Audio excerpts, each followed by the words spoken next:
من الشیطان الرجیم بسم اللہ الرحمن الرحیم۔ ہم نے پڑھا تھا مسلمان ہونے کے لیے علم کی ضرورت۔ آج ہے مسلم اور کافر کا اصلی فرق۔ مسلم اور کافر میں فرق کیوں؟ برادران اسلام، ہر مسلمان اپنے نزدیک یہ سمجھتا ہے کہ آپ بھی ضرور ایسا ہی سمجھتے ہوں گے کہ مسلمان کا درجہ کافر سے اونچا ہے۔ مسلمان کو خدا پسند کرتا ہے اور کافر کو ناپسند کرتا ہے۔ مسلمان خدا کے ہاں بخشا جائے گا اور کافر کی بخشش نہ ہوگی۔ مسلمان جنت میں جائے گا اور کافر دوزخ میں جائے گا۔ آج میں چاہتا ہوں کہ آپ اس بات پر غور کریں کہ مسلمان اور کافر میں اتنا بڑا فرق آخر کیوں ہوتا ہے۔ کافر بھی آدم کی اولاد ہے اور تم بھی۔ کافر بھی ایسا ہی انسان ہے جیسے تم ہو، وہ بھی تمہارے ہی جیسے ہاتھ، پاؤں، آنکھ، کان رکھتا ہے۔ وہ بھی اسی ہوا میں سانس لیتا ہے، یہی پانی پیتا ہے، اسی زمین میں پر بستا ہے، یہی پیداوار کھاتا ہے، اسی طرح پیدا ہوتا ہے اور اسی طرح مرتا ہے۔ اسی خدا نے اس کو بھی پیدا کیا ہے جس نے تم کو پیدا کیا ہے۔ پھر آخر کیوں اس کا درجہ نیچا ہے اور تمہارا اونچا؟ تمہیں کیوں جنت ملے گی اور وہ کیوں دوزخ میں ڈالا جائے گا؟ کیا صرف نام کا فرق ہے؟ یہ بات ذرا سوچنے کی ہے۔ آدمی اور آدمی میں اتنا بڑا فرق صرف اتنی سی بات سے تو نہیں ہو سکتا کہ تم عبداللہ اور عبد الرحمن اور ایسے ہی دوسرے ناموں سے پکارے جاتے ہو اور وہ دین دیال اور کرتاز سنگھ اور جیسے ناموں سے پکارا جاتا ہے۔ یا تم ختنہ کراتے ہو اور وہ نہیں کراتا، یا تم گوشت کھاتے ہو اور وہ نہیں کھاتا۔ اللہ تعالیٰ جس نے سب انسانوں کو پیدا کیا ہے اور جو سب کا پروردگار ہے، ایسا ظلم تو کبھی نہیں کر سکتا کہ ایسی چھوٹی چھوٹی باتوں پر اپنی مخلوقات میں فرق کرے اور ایک بندے کو جنت میں بھیجے اور دوسرے کو دوزخ میں پہنچا دے۔ اصلی فرق اسلام اور کفر۔ جب یہ بات نہیں ہے تو پھر غور کرو کہ دونوں میں اصلی فرق کیا ہے۔ اس کا جواب صرف ایک ہے اور وہ یہ ہے کہ دونوں میں اصلی فرق اسلام اور کفر کی وجہ سے ہوتا ہے۔ اسلام کے معنی خدا کی فرما برداری کے ہیں اور کفر کے معنی خدا کی نافرمانی کے۔ مسلمان اور کافر دونوں انسان ہیں، دونوں خدا کے بندے ہیں، مگر ایک انسان اس لیے افضل ہو جاتا ہے کہ یہ اپنے مالک کو پہچانتا ہے، اس کے حکم کی اطاعت کرتا ہے اور اس کی نافرمانی کے انجام سے ڈرتا ہے، اور دوسرا انسان اس لیے اونچے درجے سے گر جاتا ہے کہ وہ اپنے مالک کو نہیں پہچانتا اور اس کی فرما برداری نہیں کرتا۔ اسی وجہ سے مسلمان سے خدا خوش ہوتا ہے اور کافر سے ناراض۔ مسلمان کو جنت دینے کا وعدہ کرتا ہے اور کافر کو کہتا ہے کہ دوزخ میں ڈالوں گا۔ اس سے معلوم ہوا کہ مسلمان کو کافر سے جدا کرنے والی صرف دو چیزیں ہیں، ایک علم اور دوسری عمل۔ یعنی پہلے تو اسے یہ جاننا چاہیے کہ اس کا مالک کون ہے، اس کے احکام کیا ہیں، اس کی مرضی پر چلنے کا طریقہ کیا ہے، کن کاموں سے وہ خوش ہوتا ہے اور کن کاموں سے ناراض ہوتا ہے۔ پھر جب یہ باتیں معلوم ہو جائیں تو دوسری بات یہ ہے کہ آدمی اپنے آپ کو مالک کا غلام بنا دے، جو مالک کی مرضی ہو اسی پر چلے، اس پر چلے، اور جو اپنی مرضی ہو اس کو چھوڑ دے۔ اگر اس کا دل ایک کام کو چاہے اور مالک کا حکم اس کے خلاف ہو تو اپنے دل کی بات نہ مانے اور مالک کی بات مان لے۔ اگر ایک کام اس کو اچھا معلوم ہوتا ہے اور مالک کہے کہ وہ برا ہے تو اسے برا ہی سمجھے، اور اگر دوسرا کام اسے برا معلوم ہوتا ہے مگر مالک کہے کہ وہ اچھا ہے تو اسے اچھا ہی سمجھے۔ اگر ایک کام میں اسے نقصان نظر آتا ہو اور مالک کا حکم ہو کہ اسے کیا جائے تو چاہے اس میں جان اور مال کا کتنا ہی نقصان ہو، وہ اس کو ضرور کر کے ہی چھوڑے۔ اگر دوسرے کام میں اس کو فائدہ نظر آتا ہو اور مالک کا حکم ہو کہ اسے نہ کیا جائے تو خواہ دنیا بھر کی دولت ہی اس کام میں کیوں نہ ملتی ہو، وہ اس کام کو ہرگز نہ کرے۔ یہ علم اور یہ عمل ہے جس کی وجہ سے مسلمان خدا کا پیارا بندہ ہوتا ہے اور اس پر خدا کی رحمت نازل ہوتی ہے اور خدا اس کو عزت عطا کرتا ہے۔ کافر یہ علم نہیں رکھتا اور علم نہ ہونے کی وجہ سے اس کا عمل بھی یہ نہیں ہوتا، اس لیے وہ خدا کا جاہل اور نافرمان بندہ ہوتا ہے، خدا اس کو اپنی رحمت سے محروم کر دیتا ہے۔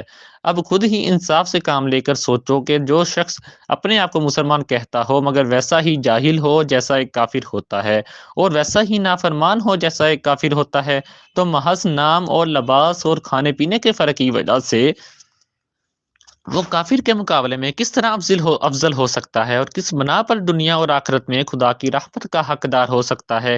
اسلام کسی نسل یا خاندان یا برادری کا نام نہیں ہے کہ باپ سے بیٹے کو اور بیٹے سے پوتے کو آپ مل جائے۔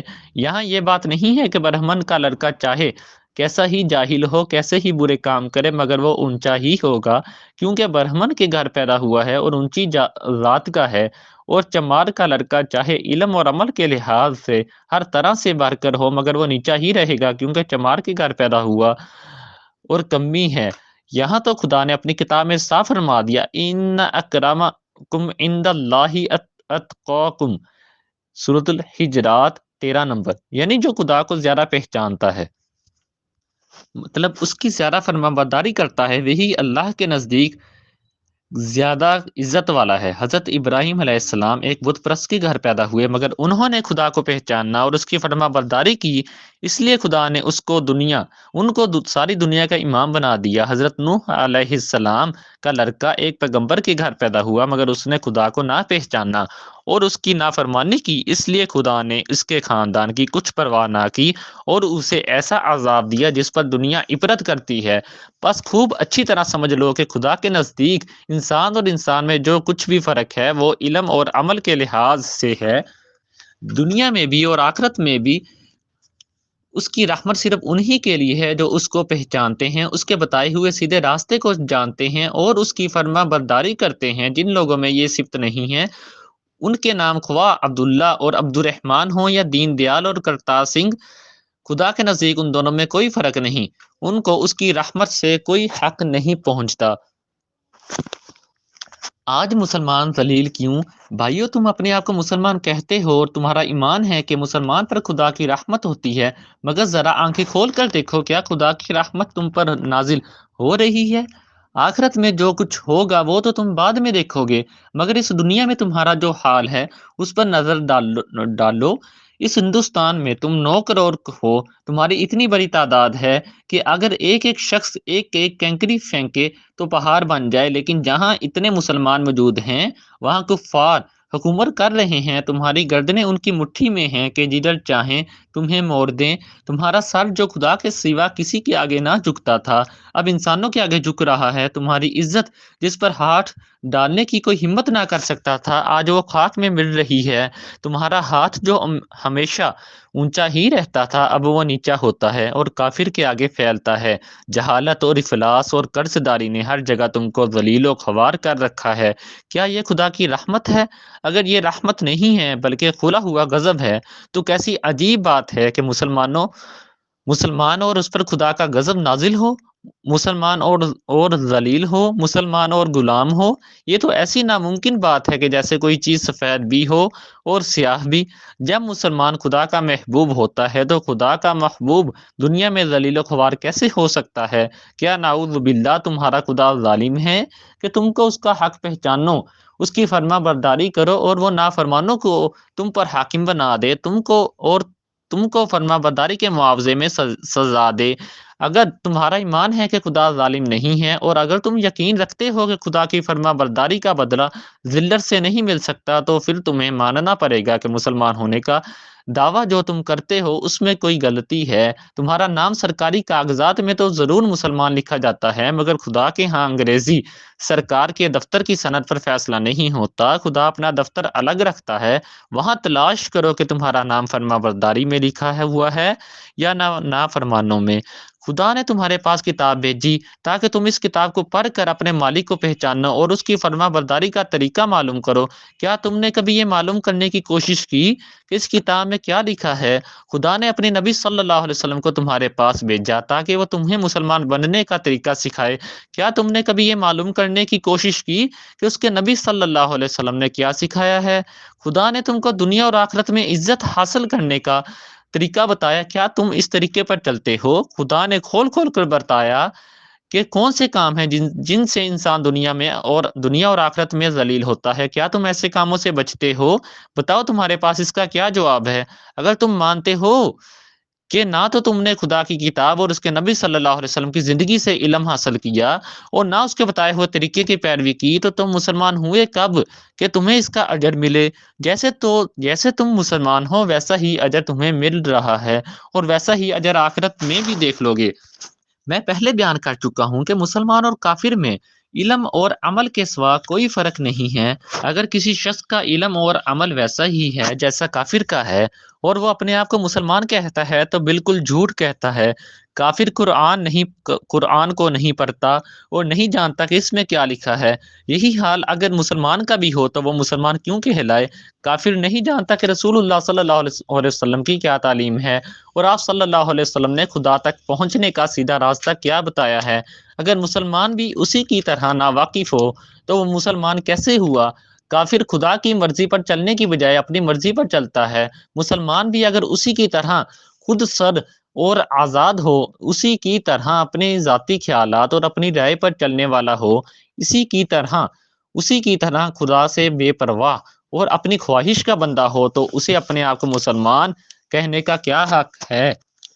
کافر حلال اور حرام کی تمیز نہیں کرتا، اور جس کام میں اپنے نزدیک فائدہ یا لذت دیکھتا ہے اسی کو اختیار کرتا ہے، چاہے خدا کے نزدیک وہ حلال ہو یا حرام۔ یہی رویہ اگر مسلمان کا ہو تو اس میں اور کافر میں کیا فرق ہوا؟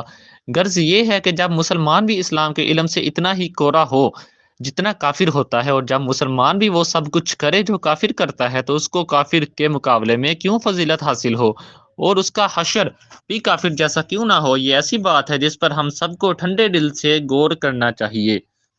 میرے بھائیوں، کہیں یہ نہ سمجھ لینا کہ میں مسلمانوں کو کافر بنانے چلا ہوں۔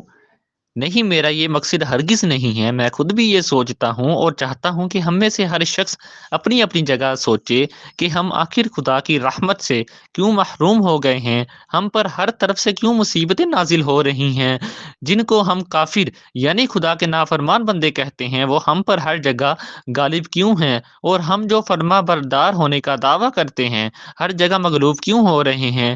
اس کی وجہ پر میں نے جتنا بھی غور کیا، جتنا زیادہ غور کیا، اتنا ہی مجھے یقین ہوتا چلا گیا کہ ہم میں اور کفار میں بس نام کا فرق رہ گیا ہے، ورنہ ہم بھی خدا سے غفلت اور اس سے بے خوفی اور اس کی نافرمانی میں کچھ ان سے کم نہیں ہیں۔ تھوڑا سا فرق ہم میں اور ان میں ضرور ہے، مگر اس کی وجہ سے ہم کسی اجر کے مستحق نہیں ہیں بلکہ سزا کے مستحق ہیں، کیونکہ ہم جانتے ہیں کہ قرآن خدا کی کتاب ہے، اور پھر اس کے ساتھ وہ برتاؤ کرتے ہیں جو کافر کرتا ہے۔ ہم جانتے ہیں محمد صلی اللہ علیہ وسلم اللہ کے نبی ہیں، اور پھر ان کی پیروی سے اس طرح بھاگتے ہیں جیسے کافر بھاگتا ہے۔ ہم کو معلوم ہے کہ جھوٹے پر خدا نے لعنت کی ہے، رشوت کھانے اور کھلانے والے کو جہنم کا یقین دلایا ہے، سود کھانے اور کھلانے والے کو بدترین مجرم قرار دیا ہے، گیبر کو اپنے بھائی کا گوشت کھانے کے برابر بتایا ہے، فحش اور بے حیائی اور بدکاری پر سخت عذاب کی دھمکی دی ہے، مگر یہ جاننے کے بعد بھی ہم کفار کی طرح یہ سب کام آزادی کے ساتھ کرتے ہیں، گویا ہمیں خدا کا کوئی خوف ہی نہیں۔ یہی وجہ ہے کہ ہم جو کفار کے مقابلے میں تھوڑے بہت مسلمان بنے ہوئے نظر آتے ہیں، اس پر ہمیں انعام نہیں ملتا بلکہ سزا دی جاتی ہے۔ کفار کا ہم پر حکمران ہونا، ہر جگہ ہمارا ذکر اٹھانا اسی جرم کی سزا ہے۔ ہمیں اسلام کی نعمت دی گئی تھی اور پھر ہم نے اس کی قدر نہ کی۔ عزیزو، آج کے خطبے میں جو کچھ میں نے کہا ہے یہ اس لیے نہیں ہے کہ تم کو ملامت کروں، میں ملامت کرنے نہیں اٹھا ہوں۔ میرا مقصد یہ ہے کہ جو کچھ کھویا گیا ہے اس کو پھر سے حاصل کرنے کی کچھ فکر کی جائے۔ کھوئے ہوئے کو پانے کی فکر اسی وقت ہوتی ہے جب انسان کو معلوم ہو کہ اس کے پاس سے کیا چیز کھوئی گئی ہے اور وہ کیسی قیمتی چیز ہے۔ اس لیے میں تم کو چنکانے کی کوشش کرتا ہوں۔ اگر تم کو ہوش آ جائے اور تم سمجھ لو کہ حقیقت میں بہت قیمتی چیز تمہارے پاس تھی جو تم پھر سے اس کے حاصل کرنے کی فکر کرو گے، حصول علم کی فکر۔ میں نے پچھلے خطبے میں تم سے کہا تھا کہ مسلمان کو مسلمان ہونے کے لیے سب سے پہلے جس چیز کی ضرورت ہے وہ اسلام کا علم ہے۔ ہر مسلمان کو معلوم ہونا چاہیے کہ قرآن کی تعلیم کیا ہے، رسول پاک صلی اللہ علیہ وسلم کا طریقہ کیا ہے، اسلام کس کو کہتے ہیں، اور کفر و اسلام میں اصلی فرق کن باتوں کی وجہ سے ہے۔ اس علم کے بغیر کوئی شخص مسلمان نہیں ہو سکتا، مگر افسوس ہے کہ تم اسی علم کو حاصل کرنے کی فکر نہیں کرتے۔ اس سے معلوم ہوتا ہے کہ ابھی تک تم کو احساس نہیں ہوا کہ تم کتنی بڑی نعمت سے محروم ہو۔ میرے بھائیوں، ماں اپنے بچے کو دودھ بھی اس وقت تک نہیں دیتی جب تک وہ رو کر مانگتا نہیں۔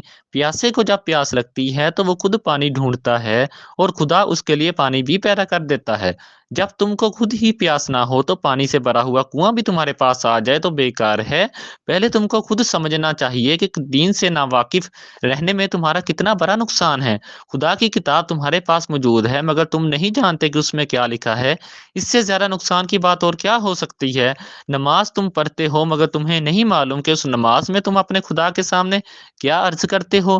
اس سے بڑھ کر اور نقصان کیا ہو سکتا ہے؟ کلمہ جس کے ذریعے تم اسلام میں داخل ہوتے ہو اس کے معنی تک تم کو معلوم نہیں، اور تم نہیں جانتے کہ اس کلمے کو پڑھنے کے ساتھ ہی تم پر کیا ذمہ داریاں عائد ہوتی ہیں۔ ایک مسلمان کے لیے کیا اس سے بھی بڑھ کر کوئی اور نقصان ہو سکتا ہے؟ کھیتی کے جل جانے کا نقصان تم کو معلوم ہے، روزگار نہ ملنے کا نقصان تم کو معلوم ہے، اپنے مال کے ضائع ہو جانے کا نقصان تم کو معلوم ہے، مگر اسلام سے ناواقف ہونے کا نقصان تمہیں معلوم نہیں۔ جب تم کو اس نقصان کا احساس ہوگا تو تم خود آ کر کہو گے کہ ہمیں اس نقصان سے بچاؤ، اور جب تم خود کہو گے تو انشاءاللہ تمہیں اس نقصان سے بچانے کا بھی انتظام ہو جائے گا۔ اللہ تعالیٰ سے دعا ہے ہمیں صحیح معنوں میں دین اسلام کو سمجھنے اور اس پر عمل کی توفیق دے، آمین۔